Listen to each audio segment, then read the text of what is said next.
Hi friends, ఎలా ఉన్నారు? ఈరోజు మనం పప్పుల కారం ప్రిపేర్ చేసుకోబోతున్నాం. దానికి కావాల్సిన ఇంగ్రీడియంట్స్ ప్రాసెస్ ఏంటంటే శనగపప్పు,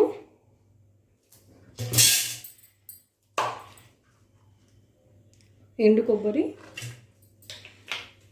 ఇది జీరా, కొంచెం చింతపండు, బెల్లము, ఇవి గార్లిక్, వెల్లుల్లి అంటాం కదా, అవి లైట్గా వేయించుకొని తీసుకున్న ధనియాలు, మనకి సరిపడా ఉప్పు, కారం, మనకి మీరు ఎంత తినగలరో అంత నేను ఎంత తినగలరో అంత వేసుకుంటున్నాను. కారము,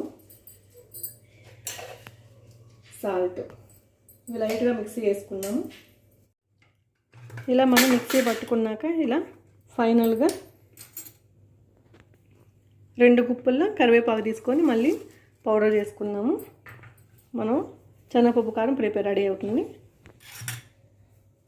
ఫైనల్గా మనం కరివేపాకు కూడా వేసుకున్నాక ఇలా వచ్చింది పౌడరు. ఒకసారి టేస్ట్ చేద్దాం, ఉప్పు కారం సరిపోయిందో లేదో.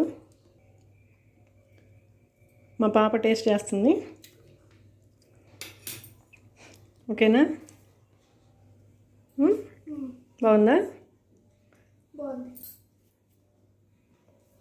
మా పాప బాగా నచ్చిందంట.